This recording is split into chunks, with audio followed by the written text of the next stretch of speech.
Good evening all of you. आशा करता हूँ आप स्वस्थ होंगे, मस्त होंगे और इंग्लिश खूब अच्छे से प्रैक्टिस करते होंगे। चलिए आज हम डू डट डिड के नेगेटिव सेंटेंस के बारे में अच्छे से पढ़ते हैं, जानते हैं, उसको सीखते हैं कि डू डट डिड का और नेगेटिव कैसे बनाते हैं, कैसे बोलते हैं।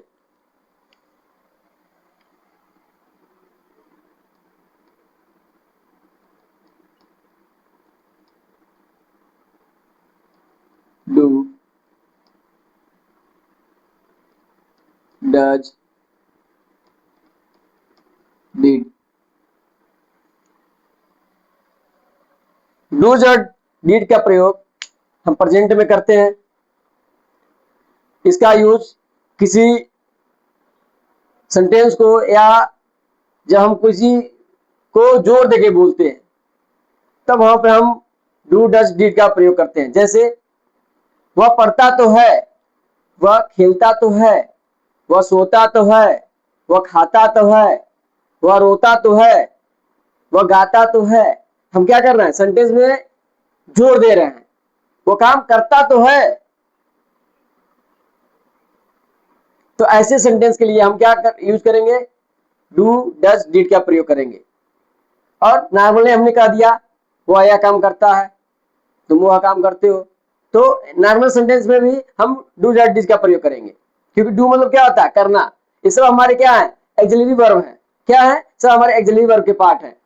Is am are, was were, has have had, do does did, ये सब हमारे क्या है, एक्सिलरी वर्ब्स है। चलिए तो इसको और अच्छे से समझते हैं एग्जांपल के थ्रू।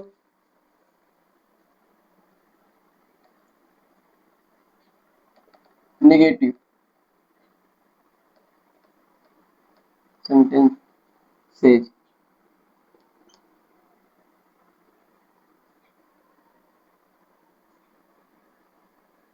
स्ट्रक्चर जो होता है इसका,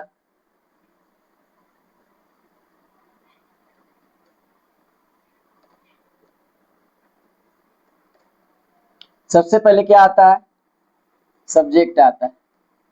क्या आता है, सब्जेक्ट आता है प्लस। अब नेगेटिव सेंटेंस में जो हमारा होता है डू, इसको दो तरीके से लिखते हैं तो और अच्छे समझ में आएगा। डू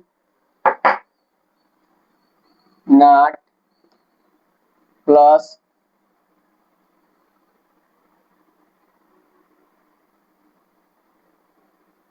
वर्ब की फर्स्ट फॉर्म, वर्ब की फर्स्ट फॉर्म प्लस ऑब्जेक्ट। और इसका जो नॉर्मल सेंटेंस होता है कैसे बोलते हैं, subject plus do not plus object. ठीक है, ये किसके लिए हो गया, ये प्लूरल के लिए हो गया, प्लूरल सब्जेक्ट के लिए, प्लूरल सब्जेक्ट के लिए, सब्जेक्ट के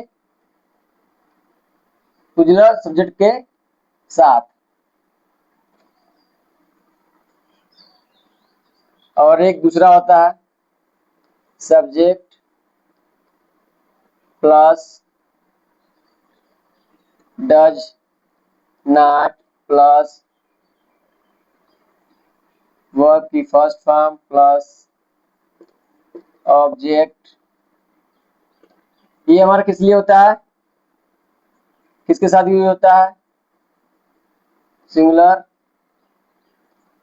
सब्जेक्ट के साथ। ये हमारा सिंगुलर सब्जेक्ट के साथ यूज होता है। इसका जो नॉर्मल सेंटेंस होता है कैसे बनता है, subject plus does not plus object. Clear. और जो डिड होता है वो सभी के साथ लगता है, सभी सेंटेंस क्या नाम है, अब सब्जेक्ट के साथ लगता है।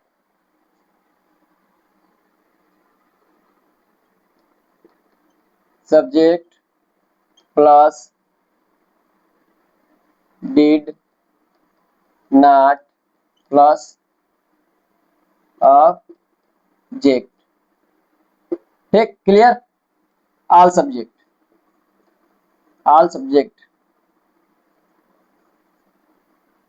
के साथ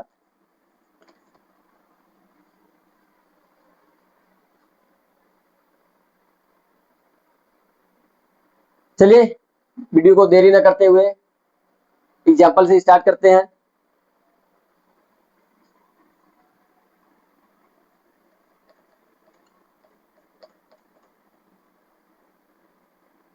पहले हम नॉर्मल सेंटेंस देखते हैं।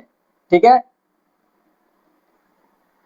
उसके बाद हम इम्फैटिक वाला देखेंगे जिसमें जोर देके बोलते हैं। पहले नॉर्मल सेंटेंस क्या है?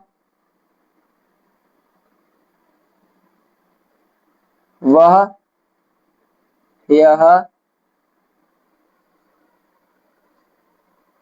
काम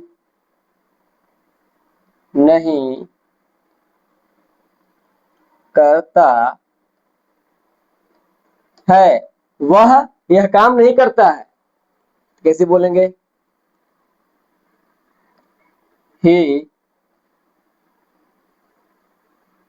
does not do this work. वह यह काम नहीं करता है। He does not do this work. दूसरा, तुम वह काम नहीं करते हो। तुम वह काम नहीं करते हो। यू, सॉरी, हाँ ठीक है, you do not do that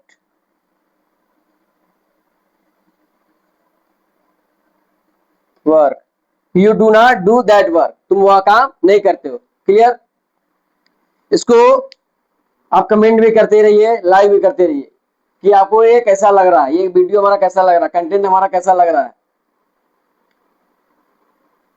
चलिए इसको जल्दी से नोट डाउन करिए, फिर आगे बढ़ते हैं।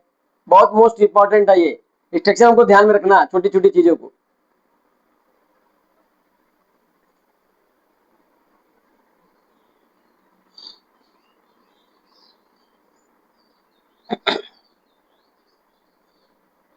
जब इन सब छोटी छोटी चीजों को हम ध्यान में रखेंगे तभी हम क्या कर पाएंगे, इंग्लिश को बोल पाएंगे, इंप्रूव कर पाएंगे। देखिए कितना आसान है। वह यह काम नहीं करता है। He does not do this work. तुम वह काम नहीं करते। You do not do that work. Clear? तो ऐसे ही हमको अधिक से अधिक सेंटेंस का क्या करना, प्रैक्टिस करना, बोलना। जब तक हम प्रैक्टिस नहीं करेंगे तब तक हमारी इंग्लिश इंप्रूव नहीं होगी।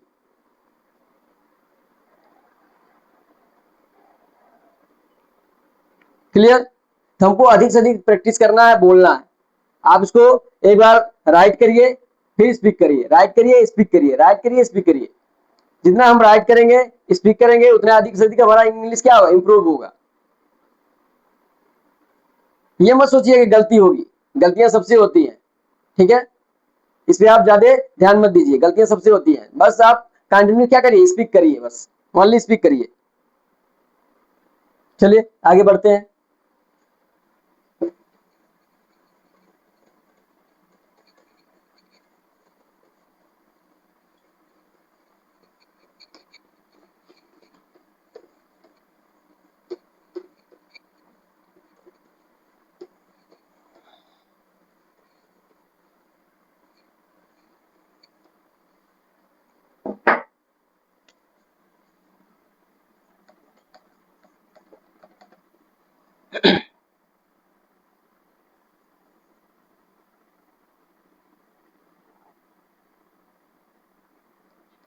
राधा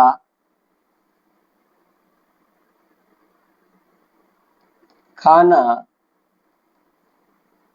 पकाती तो है सॉरी,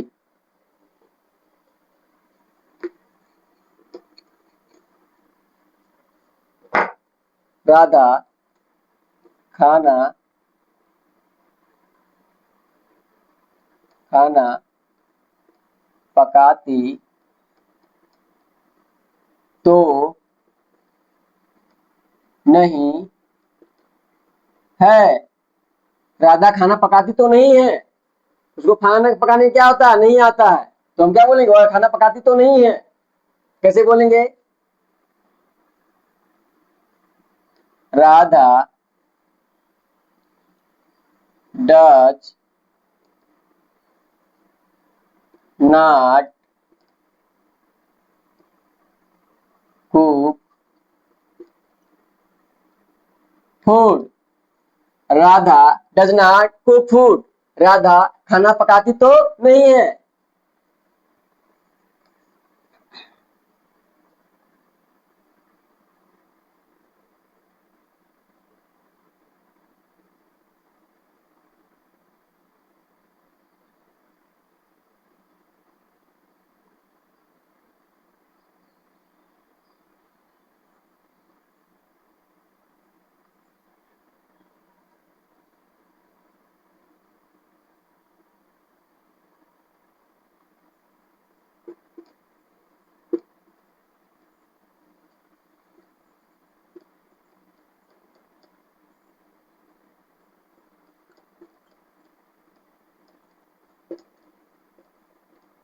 रमा क्रिकेट खेलता तो नहीं है।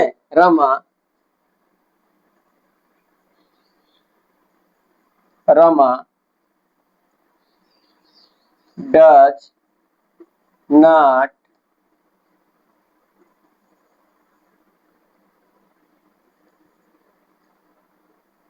Play cricket.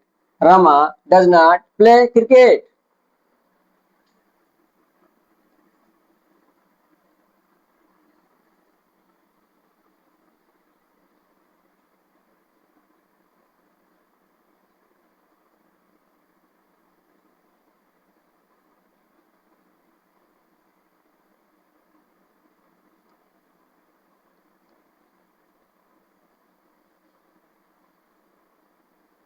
रतन अंग्रेजी